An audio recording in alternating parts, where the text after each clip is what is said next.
You're with Julian on the Brown Note and a review of the 6th album from Jack White called No Name, which has generated an enormous buzz. He started giving it away or selling it at gigs in vinyl format about June time, and people were immediately ebullient about how it was a return to the golden era of the early White Stripes and the most garage rock thing that he'd ever done since that era. Obviously Jack White of the White Stripes, and I must admit I found myself feeling the timing of this is really good because everything at the moment seems to be dovetailing into this Oasis reunion, and I immediately thought White Stripes reunion.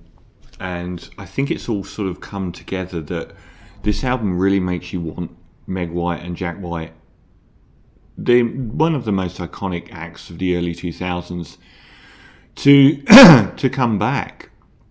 I think that, initially the White Stripes were the peers of the Strokes as the kings of the new indie garage rock scene around the year 2000.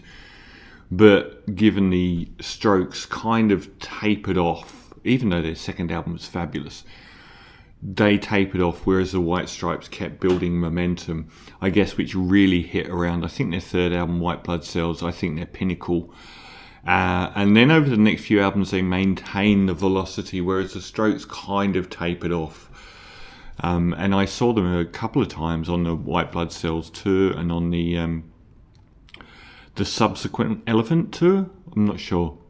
And when you watch Jack White, one of the most talented musicians of the last 40 years, after the White Stripes, he's on stage with 10 other virtuoso musicians, and they all drown each other out.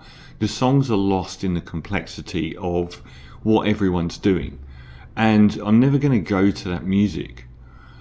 Even though it's probably quite good, it doesn't have that primal, compelling nature of the White Stripes music. And for that reason, Meg White on drums, even live, was the perfect foil for him to just be there with his voice, his songs, his guitar, and when I saw him on piano as well. It was perfect. And all of the other stuff that's been added has become incredibly verbose, over the top level of detail and stuff in the songs, which has detracted from them. So when he came back with this 6th album, the first thing I thought was White Stripes have got to get back together, because this is pretty much a pre-White Blood Cells White Stripes album, which is great. The timing of it is great. If he'd have done this after the Icky Thump, the last White Stripes album, it wouldn't have been as interesting. But given his long hiatus of more than a decade from doing that primal music, it suddenly feels like it's exactly the right time. I believe they will do a tour. I am sure of it. So No Name eventually got released as a proper release album, and boy is it great. It's fantastic. It opens with Old Scratch Blues. It's got this really lyrical sort of guitar lick that opens it before trashing the place. And a little bit of a Dead Leaves vibe, not for the only time on this album. The opening track to White Blood Cells, one of the best things he's ever done. And so it goes often throughout the album with these pummeling sort of Led Zepp riffs, which is typical. And lyrically, it's a fascinating album.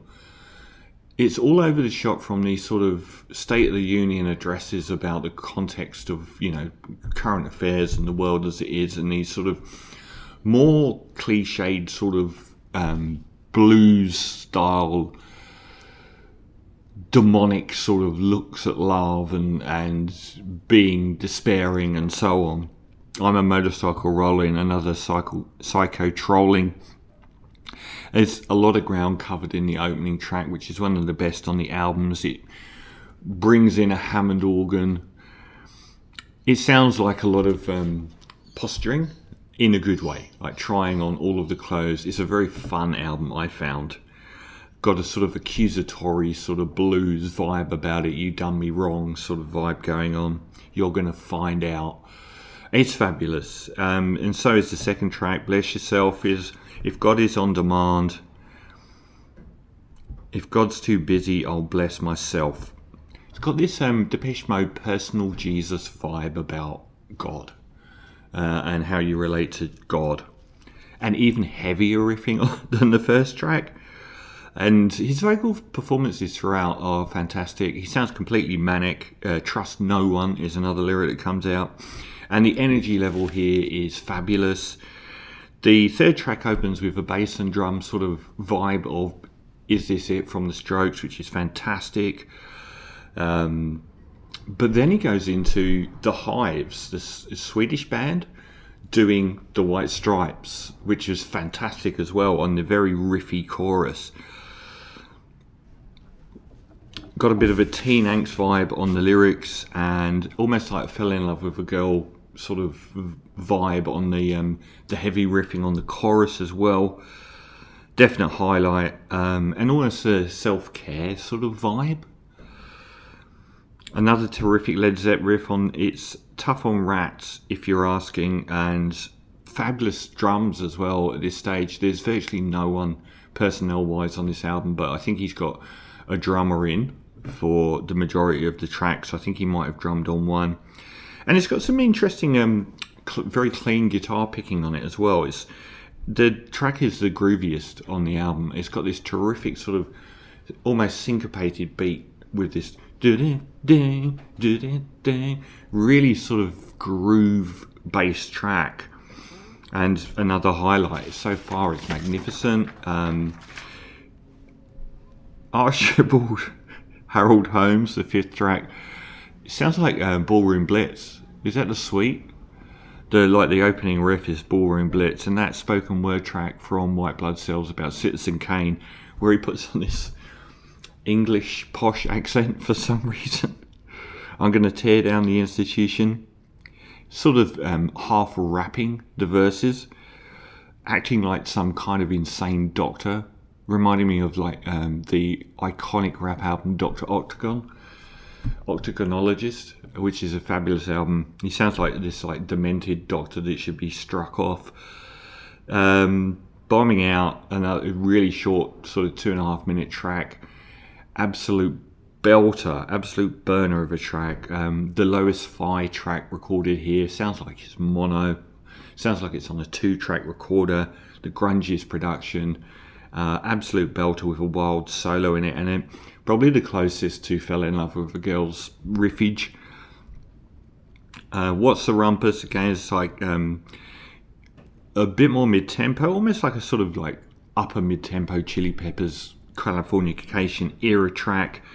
It's got a great sort of doo-doo-doo bass line like Gigantic by the Pixies.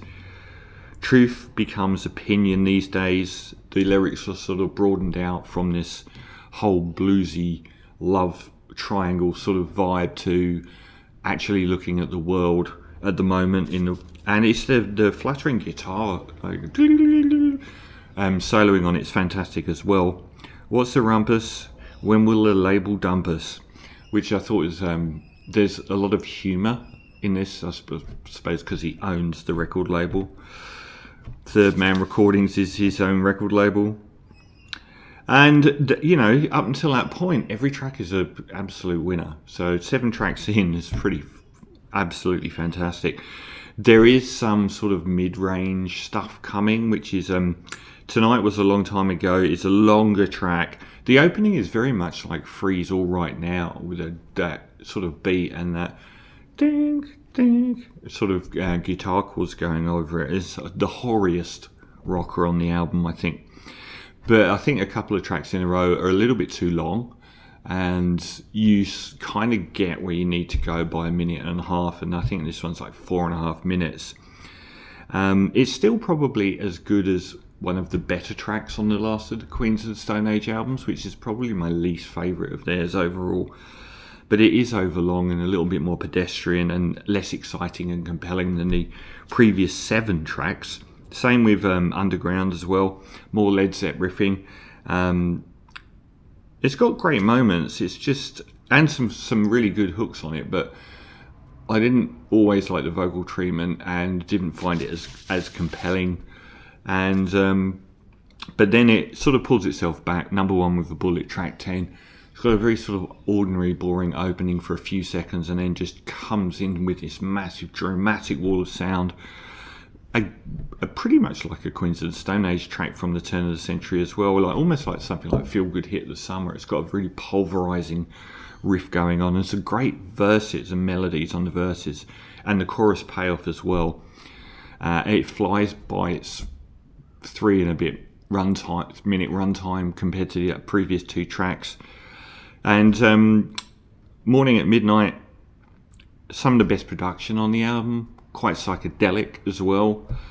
Some great crunchy sort of riffs, and the Hammond organ reappears. I think by track 12, Missionary, which is the second to last track, the style of the album has become a little bit samey. The way that the crunchy riffs come in, and sort of the energy and pace of the tracks as well. But there's, on the chorus, there's this almost like Sex Pistols, Anarchy in the UK era driving riffage going on, which is great. I'm going to grow on you like an apple seed. A lot of the lyrics across the whole album are funny or interesting, but the style, I feel like it's maybe 2 tracks too long. Maybe it would have been a better album to take out a couple of those mid tracks, because when you've got an album where every track for the first 7 tracks is absolutely fantastic, then you kind of notice the mid-tier tracks kind of detract from it. Luckily, the last track, Terminal Arch Enemy Ending, is absolutely a top-tier track on this album. The most White Blood Cells track on the album. I really did hear immediately one of my favourite nonsense lyrics of all time. If you can hear a piano fall, you can hear me walking down the hall. And the softer vocals, a nice change as well. It's got these gentle parts and more gentle drums as well. What's the point in being free if I'm all alone? It's a fantastic closer to the album. It's a very well-timed opportunity to produce this kind of album by Jack White. I think a lot of these opportunities are where you make them, and no one was asking for this. But when they got it, it's like no one was asking for the Oasis reunion. And when it happened, people were like, oh, this is going to be fun. And I think that's the overriding vibe I get from the whole album is I'm going to listen to it so many times. I really have. Because it's so much fun. And there's not that much in the way of the heaviness from the last of the Queens of the Stone Age album, where I felt like they were trying to make the songs rather than them coming out with this sort of lightning in a bottle excitement. And I really do feel that this album does that. The only minor quibbles are that the final third contains the album's only slightly weaker tracks, which aren't that much weaker. So overall, Jack White, No Name, is definitely in the mix for my albums of the year. I guess by the end of the year, if I've listened to it far more than a couple of these higher scored contenders, it's definitely in with a shout, but it is a fucking brilliant album. So Jack White, No Name, a very easy and nearly more 9 out of 10.